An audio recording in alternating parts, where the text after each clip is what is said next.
중국의 경제가 소비자들의 대반란에 직면하면서 기업들도 살 길을 찾아서 분주히 움직이고 있습니다. 이는 중국 정부가 결코 원하지 않는 방향으로 나가고 있다는 것을 의미합니다.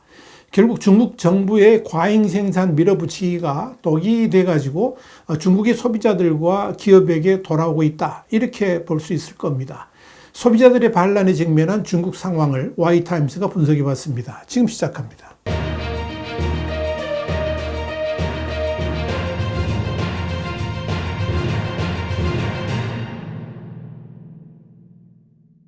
블룸버그는 현지 시간으로 6일 중국의 시진핑 정부가 이끌어온 경제정책이 독이 되어 소비자들과 기업들에게 덮쳐오고 있다 그러면서 소비자들은 아예 지갑을 열지 않고 있고 기업들은 그 지갑을 열게 하기 위해서 할인 경쟁에 나서고 있다, 이렇게 보도해서 눈길을 끌었습니다. 블룸버그는 이어서 현재의 중국 경제 상황에 당황한 시진핑 정부가 지난 3중전회에서 소비자 지출을 늘리도록 유도하고 기업 간 악의적 경쟁을 억제하도록 하겠다라고 약속했지만 과연 중국 정부가 지금의 난제들을 해결할 능력이 있을지는 의문이라고 내다봤습니다. 실제로 중국은 지금 소비자들이 매일 대하는 커피나 차 등의 아주 기초적인 시장부터 전기자동차나 AI 같은 첨단 분야에 이르기까지 장기적인 경기 침체에 돌입하면서 이 소비자들은 더욱더 검소한 생활을 영위하려고 하고 있고, 반대로 기업들은 파격적 할인 경쟁으로 소비자들의 지갑을 열려고 하고 있습니다. 중국의 유명한 전기차 업체인 비아디의 경우에는 올해 100개 이상의 모델에 대해서 대대적인 가격 인하를 단행했는데, 이는 지난 2022년 말에 테슬라가 촉발했던 가격 인하 정책을 뛰어넘는 수준입니다. 이런 할인 경쟁은 중국의 기업들을 지치게 만들고 있습니다.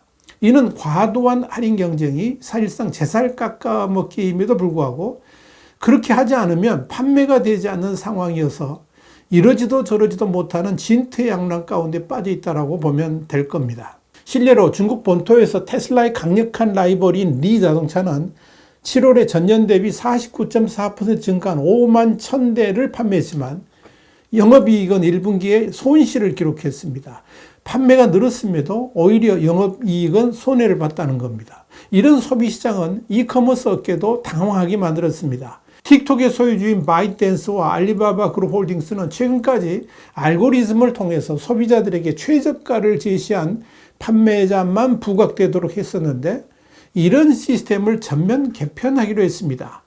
틱톡의 중국 본토 파트너인 도인도 온라인에서 가장 저렴한 제품들을 지나치게 홍보한 탓에 총 상품 가치에 대한 내부 목표를 달성하지 못하는 결과를 낳았다 그러면서 최저가 또는 저렴한 가격의 제품들을 소비자의 눈에 보이도록 하는 알고리즘을 전면 개편하기로 했습니다. 최저가의 이 값싼 제품의 판매가 이커머스 시장에 전혀 유익이 되지 않기 때문입니다. 그런데 진짜 문제는 이렇게 최저가 중심의 소비 경제가 대형 브랜드의 수익성뿐만 아니라 공급망의 위아래에 있는 소규모 기업들의 생존도 위협하고 있다는 점입니다. 자동차 업계만 하더라도 당장 딜러들은 휘청거리고 있습니다. 많은 딜러들이 손해를 보고서라도 판매하려고 하다 보니까 많은 문제들이 생겨나는 겁니다. 기업 입장에서는 딜러나 소매상에게 밀어내기 식으로 판매량을 늘리려고 하고 있고, 막상 딜러들은 그런 판매량 목표가 부담스러워서 이를 거부하는 사태까지 빚어집니다. 그러다 보니까 중국 최대 자동차 딜러 회사 중 하나인 차이나 그랜드 자동차 서비스 그룹은 상반기 순손실이 최소 5억 8,300만 위안, 그러니까 1,124억 원으로 전년 대비 급격히 악화됐다라고 보고 있습니다. 이런 상황은 당장 주가에도 영향을 미쳤습니다. 실제로 7월 중순까지 주가는 20거래일 연속 1위안 미만으로 마감돼서 증권 규정에 따라서 강제 상장 폐지가 결정됐습니다. 소규모 온라인 판매자들도 어려움을 느낍니다.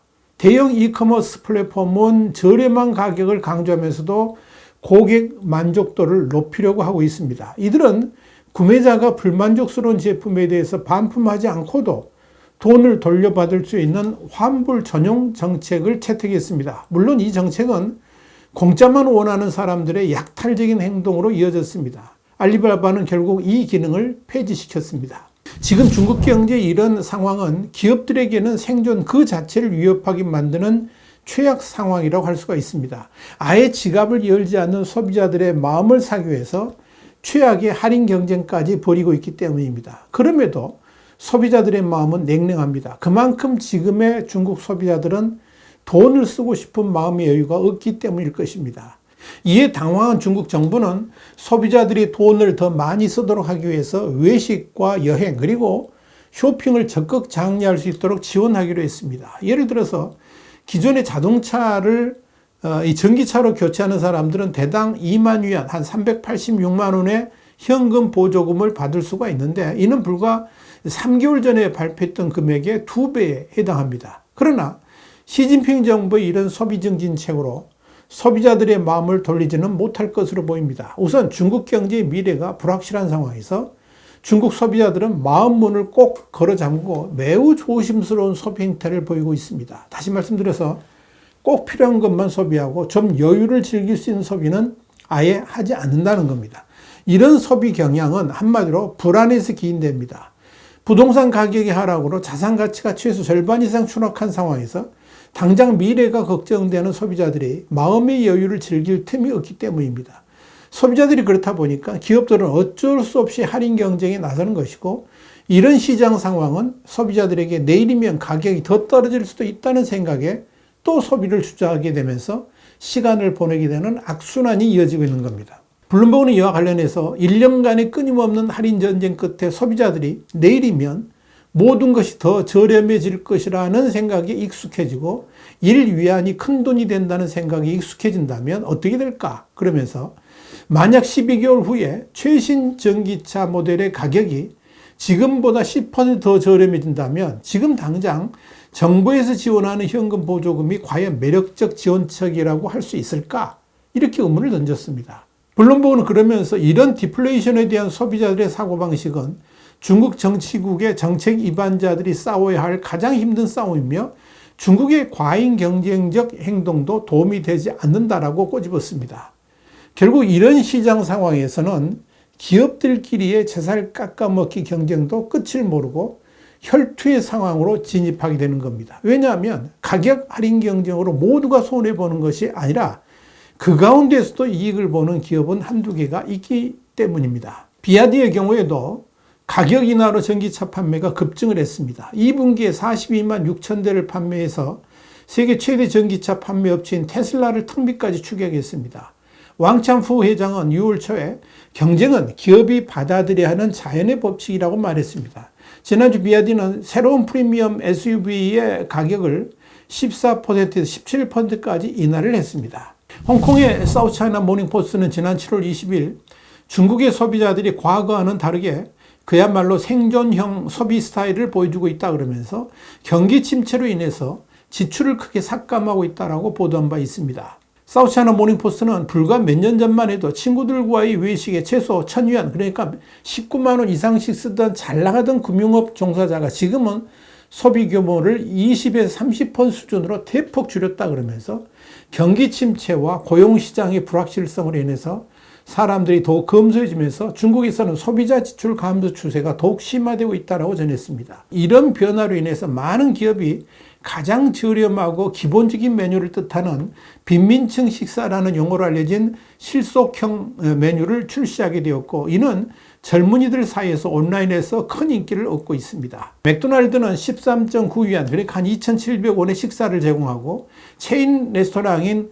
허프누들과 라이스 빌리지는 각각 9위안 그러니까 1,700원과 3위안 580원까지 가격을 낮추는 등 이런 브랜드들이 지속적으로 출시되고 있습니다. 이런 저렴한 가격의 식사는 이젠 대세가 되어버렸습니다. 그만큼 소비 심리가 민감해졌다는 걸 뜻합니다. 여기에 대해서 캐피탈 이코노믹스의 중국 이코노미스트인 지춘 황은 우리의 추정에 따르면 소비자 신뢰가 하락한 가운데 소비 심리는 완전히 위축된 것으로 보인다 그러면서 소비자 지출은 계속 침체될 것으로 보인다라고 말했습니다. 그런데 진짜 문제는 이런 경제 상황은 시진핑 정부에 대한 신뢰 상실로 이어지고 동시에 시진핑 주석에 대한 기대감도 사라지게 만들고 있다는 점입니다. 특히 실업난에 시달리는 젊은 층들에게서의 시진핑 정부에 대한 상실감 또는 배신감은 심각합니다. 사실 이들이 그전에는 시진핑 주석에 대한 열렬한 지지층이었다는 점에서 더욱 그러합니다. 이런 상황에서 중국 공산당 정부는 어떻게 이 난관을 헤쳐나가려 할까요? 가장 시급한 과제는 국민들이 허리띠를 풀도록 하는 것인데 시진핑 정부는 과연 그런 정책을 펼칠 수 있을까요? 안타깝게도 그런 기대는 아예 하지 않는 게 좋을 것 같습니다. IMF의 공고도 거부한 시진핑 정부입니다. 그들에게는 중국 경제가 살아나서 인민의 권리가 더욱 커지는 것보다 중국 공산당 정부가 흔들리지 않도록 보존하는 것이 더 중요하기 때문입니다. 화이트타임스 국제정세 분석의 주북일이었습니다. 감사합니다.